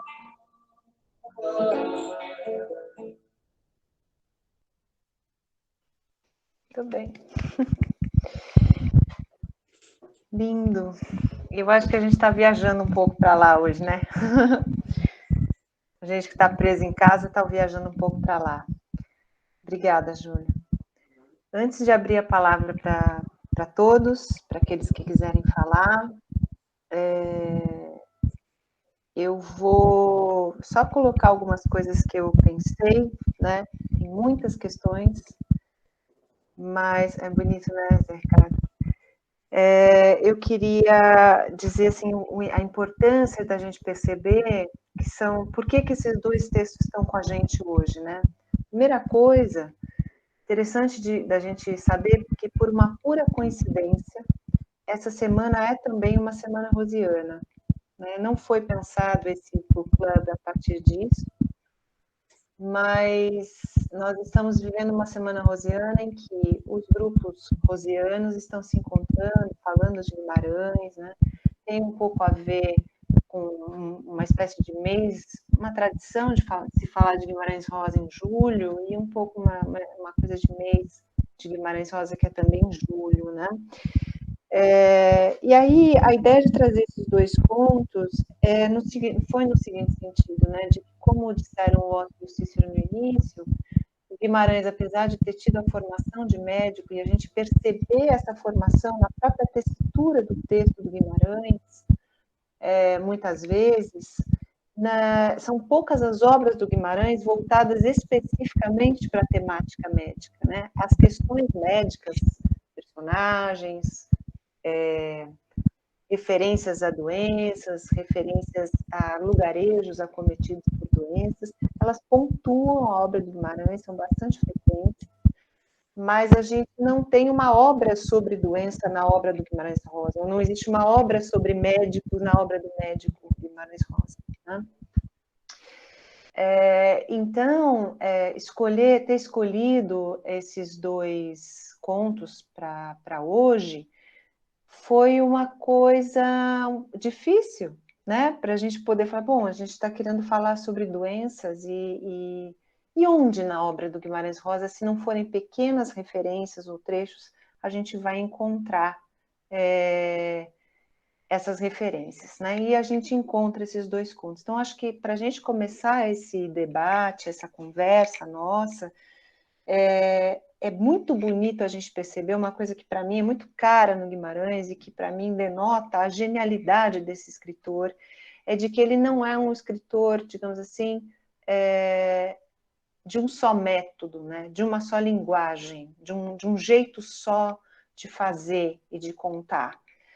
Claro que são dois tipos de mal, vamos dizer assim, de doença diferentes. A gente está tratando aqui, por um lado, no Sarapalha, especificamente da malária, e por outro lado, no Soroco, de uma questão da assim chamada doença mental, né? Mas o bonito da gente perceber é que os recursos literários, os recursos narrativos que ele vai usar para tratar de uma ou de outra, tem a ver especificamente com as questões de uma e de outra, e que são muito diferentes nos 2 contos, né? Então, eu fiquei muito orgulhosa de ver o Cícero e o Otto falando do Sarapalha no começo, né? Porque Cícero e Otto fizeram um curso com a gente no ano passado, e de ver como eles estão sabidos, né, para fazer análise literária. Olha só que bonito que foi isso, fico bem orgulhosa de vocês 2. Mas conseguiram levantar, apontar, e essa ideia veio deles mesmo naquele nosso encontro no curso do ano passado, dessa questão temporal no conto Sarapalha, que é também da doença malária, né? E essa beleza do Guimarães Rosa em trazer isso, né? E, ao mesmo tempo, se vocês forem observar a linguagem do Soroco, Sua Mãe e Sua Filha, ela é uma linguagem muito trabalhada do ponto de vista da criação de palavras, como a gente estava aqui comentando no chat, né? Um falando, mas isso lembra isso lembra aquilo, né? De uma sonoridade, de palavras que são criadas a partir de alguns elementos que a gente reconhece como elementos dicionarizados, vamos dizer assim, mas que levam também a um discurso, como a Ariadne fala a respeito do discurso da Estela do Patrocínio, né? Há uma espécie de uma fala, de uma falinha que vai perdendo essa raiz naquilo que é dicionalizado, né? Naquilo que é socialmente colocado como, entre aspas, correto, e vai trabalhando umas coisas de criação que fogem, né? Que vão além dessa coisa do, entre aspas, real, né? Que vão beirando as margens da palavra, como a gente falou também, como a Thaís colocou e a gente colocou no chat, né? Então, que são configurações literárias diversas, sobre fenômenos diversos, e como ele era genial, o Guimarães, nessa sua correspondência da forma, né, com a expressão, né, com aquilo que ele queria, então, colocar, né? Ele é realmente um costureiro de palavras, né? Então, a partir disso, eu vou abrir para as pessoas que quiserem falar. André, você chegou a fazer alguma lista de inscritos? Quem gostaria de começar? Júlio, quer falar um pouquinho para começar? Beleza. Bom, gostei muito das falas, né, tanto dos colegas médicos quanto da Ariadne. A Ariadne, eu disse que ela leu o meu pensamento por 2 razões, né? Uma que eu também havia até separado aqui para sugerir, né, o Holocausto Brasileiro, mas aí eu complementaria um pouco, dizendo que foi feito um documentário do livro, né, inclusive dirigido pela própria Daniela Ibex, com uma outra pessoa em parceria, E o documentário começa justamente com as imagens dos trilhos, então eles pegam bastante essa marca, né? E sugerir para quem possa, para quem tem a chance, de ir lá visitar o antigo Hospital Colônia, porque ele hoje é um hospital geral, né, não é um hospital psiquiátrico, mas uma das alas, a ala administrativa, foi transformada num memorial. Então é muito impactante para quem conhece a história, lê o livro, fazer essa visita. Eu fui, acho que há uns 3 anos, e o mais impactante é que ainda há antigos pacientes lá, que não tinham nenhum vestígio mais de família, nada, acabaram morando lá como se fosse um asilo de idosos, porque são idosos, e ficam lá como fantasmas produzidos pela história brasileira e mineira. Eles ficam vagando lá naqueles pavilhões antigos, algo muito, muito impactante, né? Mas essa questão da loucura, agora falo não só como professor de literatura, mas como sujeito produzido por aquele imaginário mineiro tão estranho em vários aspectos, né? Quer pensar um pouco nessa figura do louco como uma espécie de, quase que de instituição, mas muito paradoxal lá, em geral outros lugares também, mas lá muito marcadamente, e que para o Guimarães Rosa é muito importante, porque ele toma realmente essa ideia da loucura como um paradigma do que ele está buscando com relação à escrita. Isso ele vai depois dizer muito marcadamente nos prefácios do Tutameia, né, que é o último livro publicado em vida, principalmente no primeiro dos 4 prefácios que ele escreve para o livro, né, se chama Aletria e Hermenêutica. Ele vai colocar muito claramente que ele está buscando essa quebra da lógica da linguagem, da figura do louco, da criança, do místico, tudo que vai quebrar essa ideia, né, e do cômico, né. E vejo que então eu tenho esse paradoxo da loucura a que eu me referi. Eu estou pensando na figura do louco, que por quebrar a lógica estabelecida, ele vira um cômico, né? Pensando na figura do louco de rua, né? Na minha cidade era um elenco assim, com nomes engraçadíssimos, Rabo Verde, Coreia, sei lá, né? Mas também uma figura muito incômoda quando esse sujeito louco está dentro da sua família, ou chamado de louco, tido como louco. Aí a lógica muda, porque é engraçado quando é o louco da rua, o que já está ali meio excluído, em certo sentido. E é pensar na importância dessa instituição, que foi o Hospital Colônia, na preservação, na sustentação desse pudor da família mineira, quando ela precisa se livrar, digamos, desse sujeito, né, que vai acontecer em grande medida lá no Hospital Colônia, né. E aí eu pensei numa outra sugestão para a gente, que é um livro, muitos devem conhecer, já devem ter lido, que pega justamente essa dupla ideia do louco como sujeito que é cômico e que é indesejado quando está dentro da própria família, e que vai, digamos assim, desmoralizando todos os pilares da instituição, da tradicional família mineira, da instituição mineira, que é o grande mentecapto, né, Fernando Sabino, que é um sujeito que vai ser tido como louco, e ao longo da narrativa ele tem uma perspectiva meio quixotesca, né, inclusive Fernando Sabino ele nomeia os capítulos meio como no Dom Quixote, né, no qual se fala o que ele fez e tal. E é curioso como ao longo da narrativa ele vai, acho que a expressão que eu usei é a mais próxima, ele vai desmoralizando esses pilares da tradicional família mineira, né? A igreja, que ele vai para o seminário, não dá certo, ele é internado no Hospital Colônia, ele faz uma reviravolta lá, a política mineira. Então, um livro bem interessante, ter escrito até bastante simples, mas interessante que ele pega essa figura do louco como um cômico, né? Uma espécie de Chaplin na narrativa, o Geraldo Viramundo, mas ele vai, pelo humor, destruindo todos esses pilares, essa máscara de sisudez aí que o alto imaginário mineiro foi produzindo, né? E foi se vendendo assim, mundo afora, o Brasil afora, a partir disso, né? Então, seriam essas sugestões que eu daria. Mas é interessante que eu ia citar justamente o uso desse verbo para se referir à loucura ou à esclerose, que é o variar, né? O Ariadne falando no meu tio Iau Areteira, né, da minha avó falando isso, fulano está variando, ou seja, está ficando esclerosado, né? Porque em Minas também não tem Alzheimer, né? As pessoas ficam esclerosadas. Mas é muito interessante a ideia de quebra da ordem, né? Você começa a variar, você fazer aquilo que não está programado, variar. E a imagem do trem é muito forte nesse sentido, né? Vejo que as duas que vão chegar no Hospital Colônia de trem, né? Você pode pensar na imagem, na expressão popular, né? Elas vão ser colocadas nos trilhos, né? Elas estão fora do trilho, vão ser colocadas nos trilhos. Ou seja, você está variando, tem que ser colocado nos trilhos, né? Então é um pouco só isso. Muito legal, Júlio, obrigada. Alice, quer comentar alguma coisa? Sim, vou aproveitar para falar do professor Júlio. Acho importante que tanto tem, né, o museu lá de Barbacena, que é aberto, né, a visitação, depois que passar a pandemia, mas que está aberto, que eu acho interessante, porque dá uma dimensão desse espaço, e tanto também o Museu do Bispo do Rosário, que está na colônia Juliano Moreira, na antiga colônia Juliano Moreira, no Rio, também dá para ter uma dimensão desse espaço, você pode visitar a cela em que o Bispo do Rosário ficava.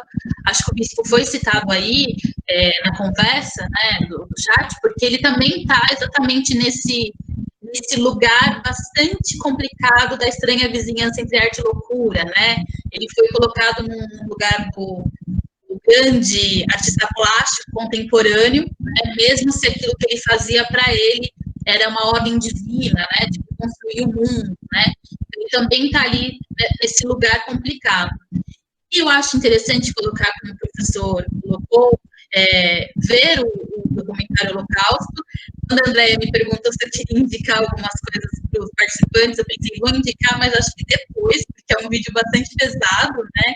O livro é muito pesado, e o documentário também, aí eu falei, acho que depois eu indico com cuidado, mas muito bem lembrado, porque o termo Holocausto, eu acho que já diz muito dessa obra, né? Apesar de eu ter uma discordância em relação a esse título, porque eu acho que a gente tem que pensar algumas questões de antes do Holocausto, né, da colonização, bem de antes, mas é interessante retomar esse termo, né, e como o professor Júlio falou, muitas questões da loucura se passam ali naquele contexto de Minas, né, das grandes famílias.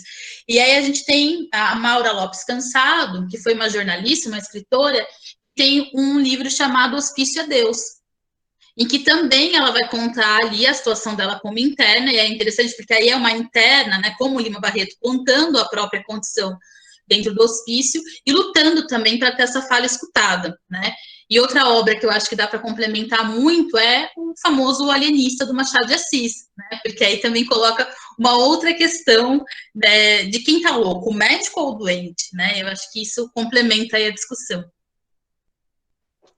Eu acho que houve até uma pergunta no chat a respeito da possível relação com o alienista, e é tão interessante porque a leitura do Sorocco, Sua Mãe e Sua Filha, no final, né, quando aquele canto, que era um canto das duas malucas, né, das duas loucas, passa a ser o canto de todos, volta à mesma situação narrativa do alienista, no sentido de se perguntar, né, quem é o louco afinal, né, se todos cantam a mesma canção, né.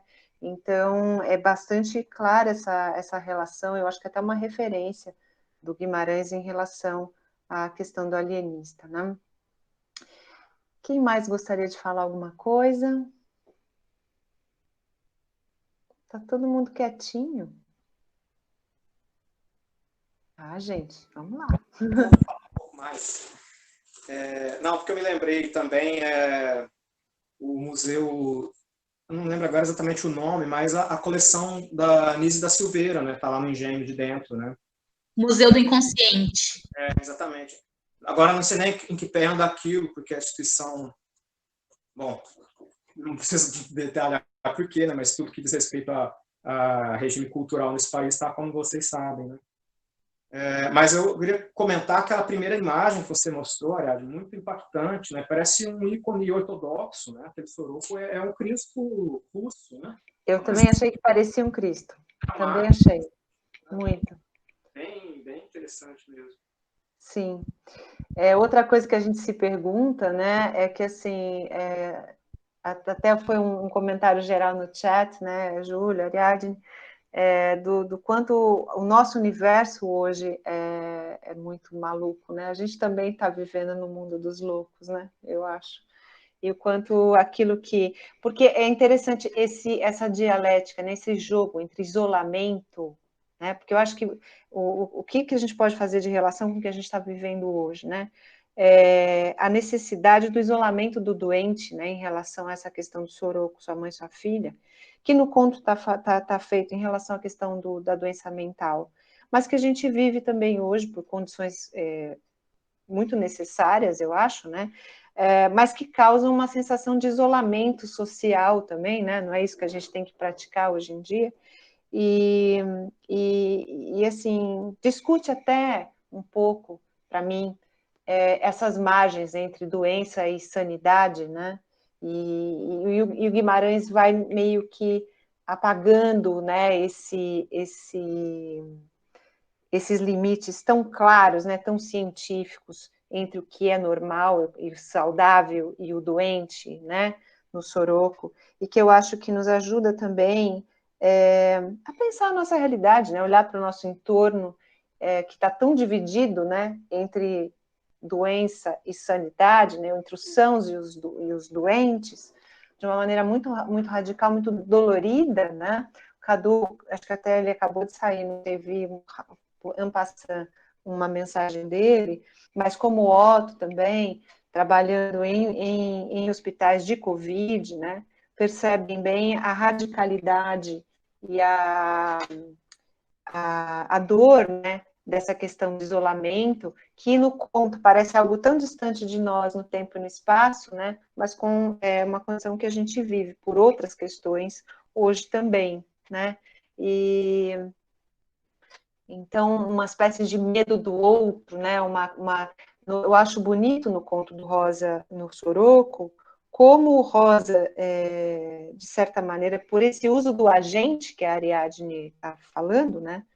Dessa coisa do grupo, né? Que se coloca, né? Como um grupo de pessoas, um agente, né? Um grupo, uma coletividade.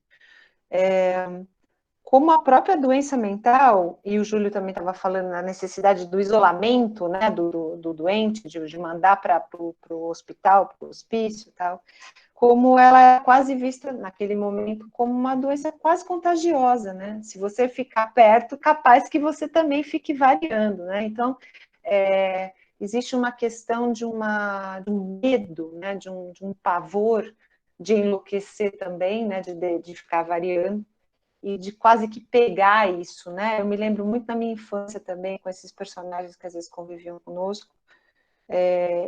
Então é melhor isolar, porque a gente nunca sabe o quanto disso pode pegar na gente, quanto a gente pode virar um deles. E no conto, quase que todo mundo vira aquilo, né?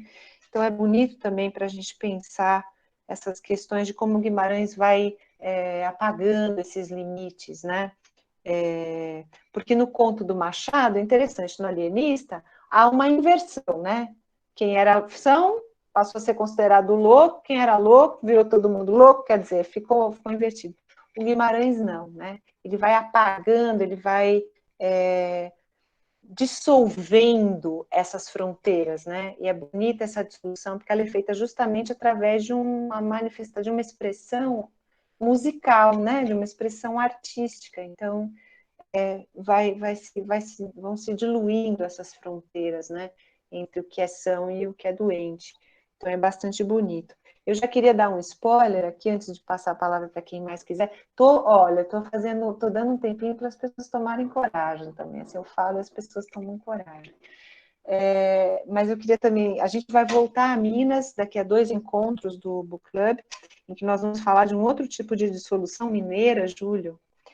A minha proposta é que a gente, daqui a 2 encontros, não no próximo, no outro, leia e comente a Crônica da Casa Assassinada do Luz Cardoso, que é um outro mineiro, e que compõe um outro tipo de solução através de uma doença nesse romance, uma outra doença, mas que também tem a ver com as questões de Minas, né? Diga, Júlio. Então, no ano passado, foram 60... Ano passado? Ano passado foram 60 anos, né, da Crônica da Casa Assassinada, e uns alunos aqui da UF organizaram um evento, eles fizeram aqui em Niterói e fizeram aí na USP.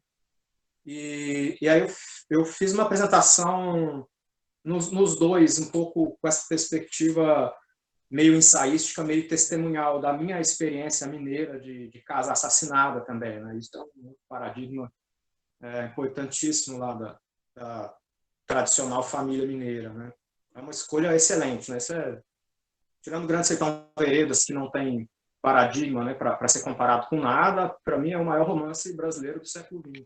Eu adoro a Crônica da Casa Assassinada e é bem pouco conhecido, né? E como eu disse para a Tatiana hoje, mais cedo, é um romance sobre o câncer. Então a gente vai sair um pouco dessas questões epidêmicas, por assim dizer, mas o tipo de composição que o Luz Cardoso faz, o tipo de, agora eu vou usar a palavra, de contaminação entre a metáfora do câncer e a própria narrativa que vai se dissolvendo, né, que vai se multiplicando e se desagregando enlouquecidamente, acho bastante importante a gente voltar esse romance. O que vocês acham da gente pedir para o Júlio vir falar para a gente sobre a Crônica da Casa Assassinada? Eu já estou aqui pegando o Júlio de jeito. Você vem, Júlio, falar daqui a 2? Topar aí, velho. Tá bom. Gente, quem mais gostaria de fazer algum comentário? Por favor, perguntas, comentários. Eu gostaria de fazer um comentário. Posso? Pode falar, querido. Vamos lá. Bom te ouvir, viu? Bom ter você aqui. Então, em primeiro lugar, elogiar, né, os comentadores. Achei maravilhoso, né, maravilhoso o convite à visita, né, a esses contos, e maravilhoso, né, a discussão e a contextualização que Ariadne, Cícero e Otto fizeram para a gente, que, de fato, enriqueceu muito a leitura, né? Eu queria só chamar a atenção para 2 pontos, né? No primeiro, né, da Sara Palha, né, que até a Fabi chamou atenção para a epígrafe lá, né, da cantiga, né, e é interessante porque na cantiga se fala que a barra do dia vem aí, né, ou seja, vai amanhecer, né, e isso é temido pelos amantes, né, pelos namorados, porque então eles vão se afastar, né, que remete inclusive ao canto da cotovia lá no Shakespeare, né, do Romeu e Julieta, né, que é o chamado terrível que eles vão ter que separar, né? E é interessante que o mosquito da malária, ele pica nos horários das barras, né? Ou no amanhecer ou no anoitecer, que é quando você está numa transição de uma coisa para outra, né? Então, achei interessante essa analogia, né, entre o perigo da malária, né, e as paixões, né? A questão e esse jogo que ele sempre faz, né, entre a alegria e a tristeza, né? O bem e o mal, e a coisa do fato de que, junto com a transição, né, da malária, vem também a questão da paixão, inclusive a separação dos primos, né, depois de tanto tempo. Então, né, isso eu achei uma coisa interessante. E me chamou a atenção também no Soroco, né, a última frase, né, em que ele fala: a gente estava levando agora o Soroco para a casa dele, de verdade, né? E a gente com ele ia até onde ia aquela cantiga, o que remete a uma ideia, né, de um mergulho nas raízes humanas, né? Naquilo que de mais profundo nos caracteriza, né? Quer dizer, aquela era a casa dele de verdade, né? Para qual ele ia cantando, e nós íamos com ele até onde aquela cantiga levava, né? Até as nossas profundezas como seres humanos, né? Sim, é bonito isso, né? Uma das coisas que o Otto e o Cícero podem até comentar. Vocês querem falar? Desculpa, eu estou aqui falando. Otto e Cícero querem falar de Sara Palha um pouquinho mais? Não vou monopolizar, falem vocês um pouquinho. Falem um pouquinho sobre isso. Eu queria falar, aproveitando a fala do professor Zé Ricardo, acho muito bonito o Soroco, Sua Mãe, Sua Filha também, e só eu resgatei ele aqui, porque eu não estava com ele na mão, mas muito linda a descrição da canção, né, porque aqui também é através dessa música que eles cantam, em que há esse aparente reconhecimento do que há de comum e da humanidade, né. Quando elas vão embora, o Soroco estava lá.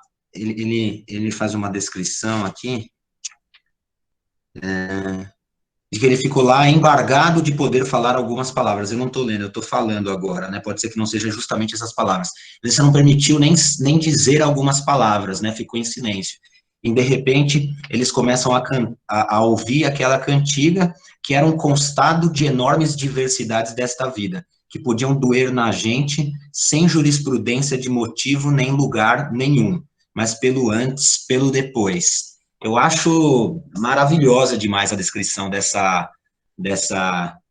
constado das enormes diversidades dessa vida que podiam doer em todos nós, né? E como que isso atua também, assim como no Sarapalha os primos contam e recontam as histórias, ou cantam a história, né? Como esse elemento aí, a música no Soroco tem esse papel também importante. Muito legal. Uma coisa muito interessante que eu acho no Sarapalha, o Cadu fala muito, já vi ele escrevendo isso em alguns lugares, e ele falava muito em aula e repetia muito isso, que ele tinha uma intuição como médico,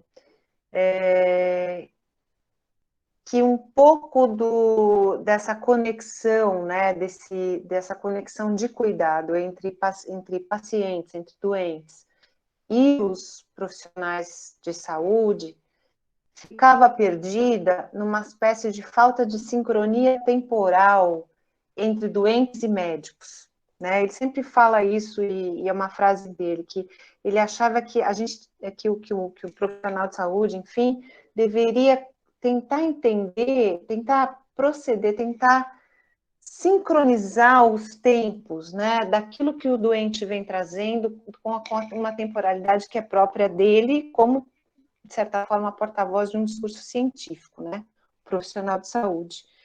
É muito interessante no Sarapalha como o narrador faz isso, né?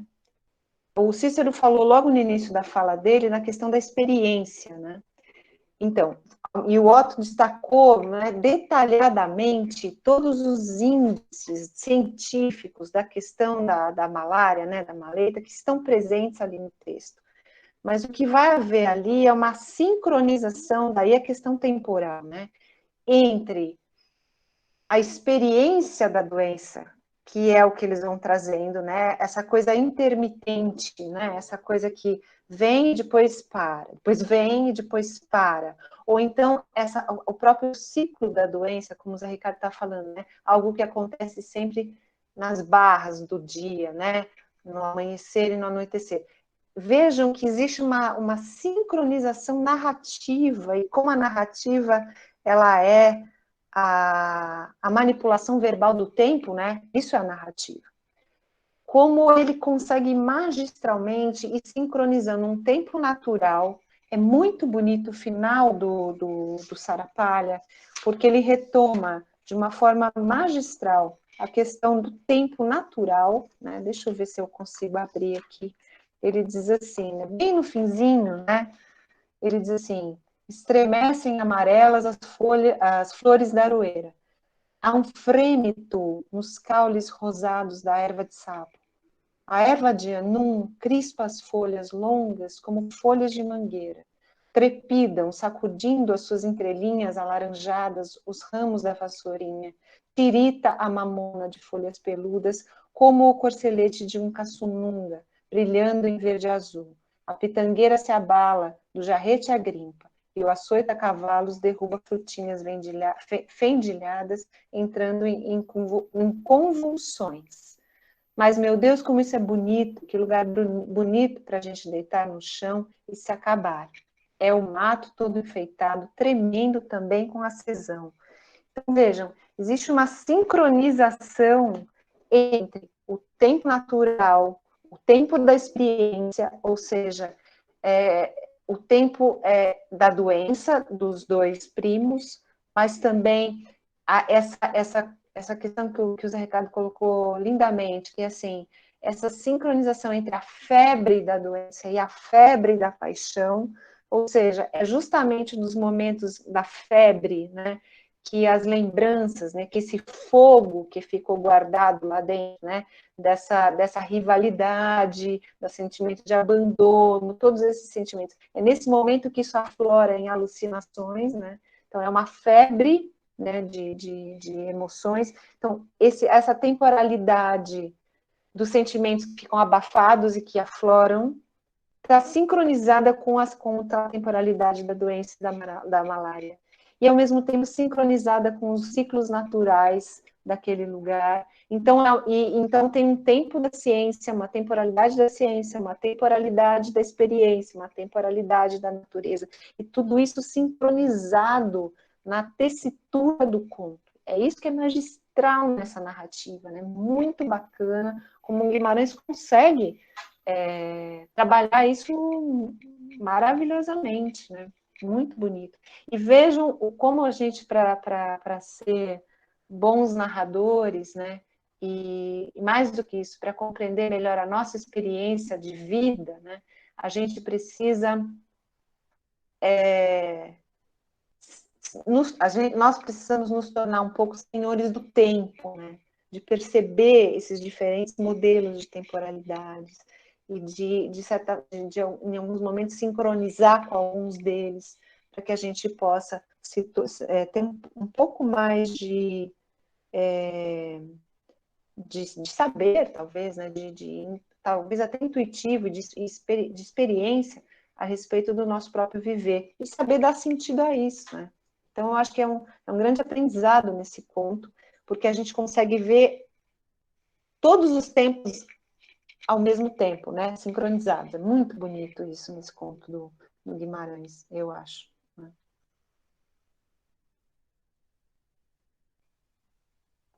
E sabe o que é mais interessante, Fá? Que essa sincronicidade da ficção, né, nem sempre aparece na vida real, né? Eu estou pensando aqui nessa consulta que eu estou agora analisando, e foi muito interessante ouvir todos, principalmente a Ari, aí complementada pela fala do professor Júlio, essa questão da atribuição da loucura para algo que não é compreendido, né? Então, assim, quando você não alcança essa sincronicidade, e por conta dessa temporalidade própria do paciente, dessas especificidades próprias do paciente, como é tido como algo diferente, né?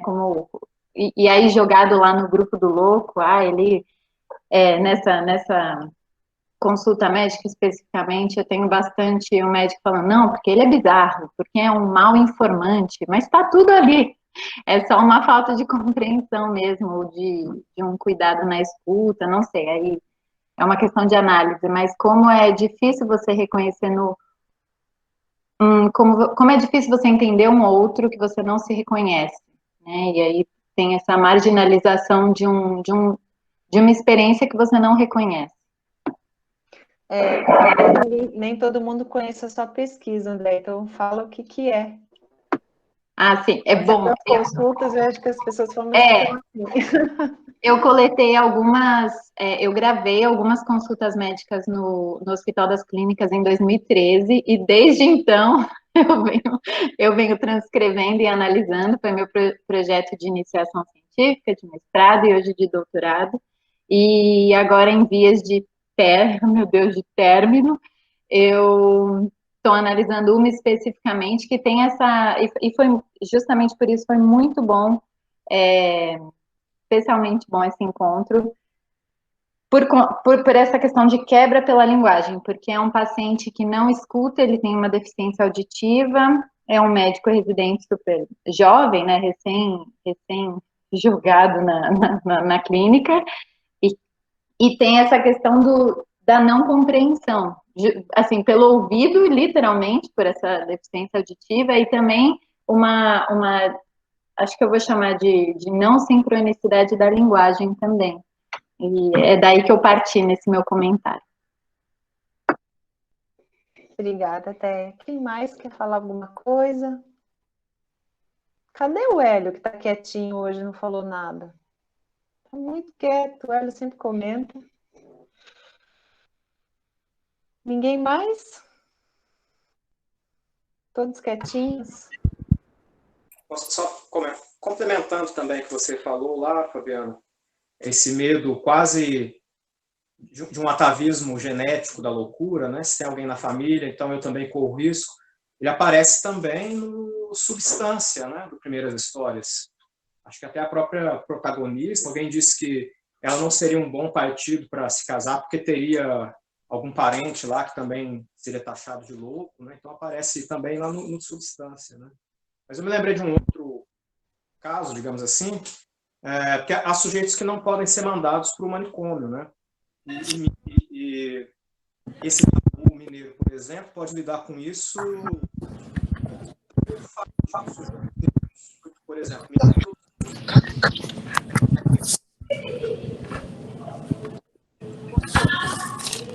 Espera só um pouquinho, Júlia. Eduardo, fecha seu microfone só um pouquinho, está dando eco aqui. Obrigada. Presidentes da República que já chegaram lá surtados, né? Mas há um presidente, que é o Delfim Moreira, na República Velha, ele surtou em pleno exercício do cargo, né? Ele surtou dentro do catete, mas ninguém nem sabe disso. Foi abafado de tal forma, assim, era um sujeito que não podia ser mandado para o Hospital Colônia, presidente da República, né? Mas se acobertou tudo. Ainda não pode, Júlio? Oi? Só me fala, ainda não pode mandar para presidente da República? Acho que atualmente a gente está mais para o É tanta gente que... Acho que o Planalto vai virar a Casa Verde do Machado de Assis. Eu acho que sim. E as emas vão contar a história, com certeza. Uma outra coisa, quando o pessoal cria coragem para falar, você falou aí do Crônica da Casa Assassinada, é o Câncer, né? Mas o primeiro romance do Lúcio Cardoso era um romance epidemiológico, que é o Maleita. Né? Sim. Mas ele muda. É verdade. Pois é, né? Eu queria falar um pouquinho, dá tempo ainda? Eduardo, lógico. Eu achei muito legal a apresentação de todos e, nossa, foi maravilhoso mesmo a música e tudo. E o que está me ocorrendo, eu queria compartilhar só, é de poder ver polaridades ou espelhamentos, a gente poderia dizer, entre o Argemiro e o Ribeiro. Um que traz a consciência o tempo todo, que fica em pé e tem uma clareza. E essa descrição que você deu no final, que é muito bonito, que você falou, dele ver a natureza também tremendo, mas você imagina que você está com calafrio e você mantém a consciência até o final. O mundo treme junto, né? Então, pensei nisso. O outro vem do sonho, dá uma variada, mal fica em pé. E aí também, quando a gente olha para o conto do Soroco, que faz um espelhamento justamente com substância. Então, é interessante. Só... Muito legal. Mais alguém? Eu já tenho que encaminhar para encerrar. A gente está com 5 minutos aqui para o final do nosso tempo. Alguém mais gostaria de fazer alguma colocação? Marina. Oi. Acho que todas as análises foram incríveis, é por isso também que eu não gosto muito de falar, porque eu prefiro aproveitar esse espaço, esse tempo para escutar essas análises incríveis que vocês têm feito. Eu só quero observar um ponto que a Ariadne falou sobre o medo, né, do ser humano, tanto da morte quanto da loucura. E resgatando um pouco as últimas discussões dos últimos encontros, eu penso aquele canto do Soroco no final, entoado coletivamente, né, como algo transcendental. E mais uma vez, eu acho que é de se destacar essa questão de como é sempre a arte que salva, né? Pensando no final do Intermitências da Morte, do último encontro, né, que a morte cai de joelhos para Bá. E eu achei interessante agora, como assim, o Soroco também termina com um canto, né? Que coloca todo mundo num patamar elevado. É só isso. Sim, e o Sarapalha também, né? Vejam de novo a questão da música, né? Que a gente vem com ela aí desde do encontro passado, né? Tão importante. Gente, a gente está no nosso tempo. Alguém com uma necessidade brutal de falar ainda? Não? Então, olha, primeira coisa, eu queria encaminhar os próximos encontros nossos. Nosso próximo encontro é daqui a 15 dias, né? A gente já vai mandar para vocês o material e as demais coisas, mas eu já queria anunciar que nós vamos passar de Minas para a Grécia. Nós vamos ir de contos para uma peça de teatro. Eu quis mudar, eu quero realmente mudar um pouco o gênero das nossas leituras, e nós vamos ler por sugestão da Roseli, que está aqui, uma peça do Sófocles, que é posterior ao Édipo, e que se chama Filoctetes, tá bom? E aí vocês vão descobrir o que isso tem a ver com doença, e a gente vai falar disso, então, no próximo encontro. A gente vai mandar para vocês o PDF, tá? E também manda as indicações, e eu acho que vai ser muito bacana a gente dar essa virada nesse momento, né? E para a gente perceber também que nem só de narrativas vive o homem, né? Existem outros gêneros aí literários sobre os quais também a gente pode se debruçar, né? E que também fazem parte da nossa história cultural. Então a gente abre espaço também para essas outras manifestações, né? Queria agradecer, e antes da gente ir embora, a gente vai ouvir o Júlio mais uma vez. Júlio, o que você vai tocar? Toca aquela música da Senhorinha para mim, vai, do Guinga, que eu acho tão maravilhosa. A pedidos, vai, eu já vou botando meu bedelho. E antes do Júlio tocar, porque depois eu vou interromper, queria agradecer a presença de todos e dizer que a gente se encontra, então, daqui a 15 dias, tá bom? Júlio. Fabiana, eu vou ter que fazer a grosseria de não atender o seu pedido, porque essa música é muito difícil. Assim, tá bom. Ih, ele ficou com vergonha. Tá bom. Mas é tão linda. Depois eu mando para vocês a gravação, porque é uma coisa. Lá no vídeo, você imagina o tanto de erros de gravação que tem por trás daquilo, entendeu? Parece aqueles erros trapalhões, entendeu? Depois você manda pra gente o making off, tá bom? Tá bom. E tudo mais, porque não dá. Mas eu pensei numa canção um pouco mais em direção ao sertão, né? Que é de um sujeito muito conhecido em Minas, não sei aí em São Paulo, mas me surpreendeu um pouco aqui no Rio, o fato de que ninguém conhece, que é o Paulinho Pedra Azul, que é um sujeito do Jequitinhonha, do Vale do Jequitinhonha, e eu vou cantar uma canção dele, bem do começo da carreira dele, que o impulsionou um pouco lá, que se chama Jardim da Fantasia.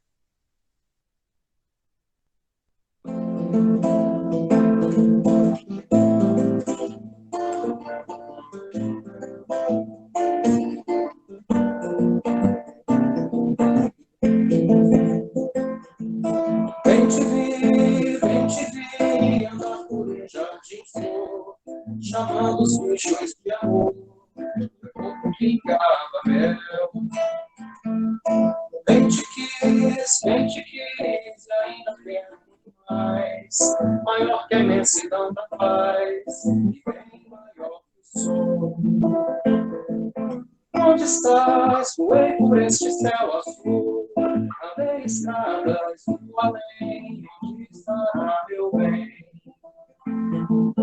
Onde estás? Nas nuvens ou na insensatez, me beije só mais uma vez, depois volte pra lá. Vem te vi, andar por um jardim flor, chamando os bichos de amor, tua boca pingava mel. Vem te quis, ainda quero muito mais, maior que a imensidão da paz, e bem maior que o sol. Onde estás? Voei por este céu azul, andei estradas do além, onde estará meu bem? Onde estás? Nas nuvens ou na insensatez, me beije só mais uma vez, depois volte pra lá.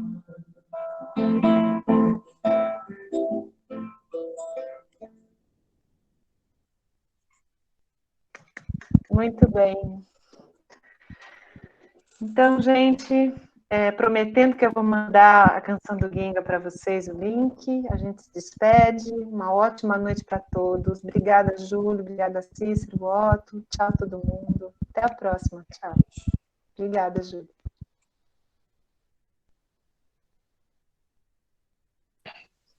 Obrigado, Fabi.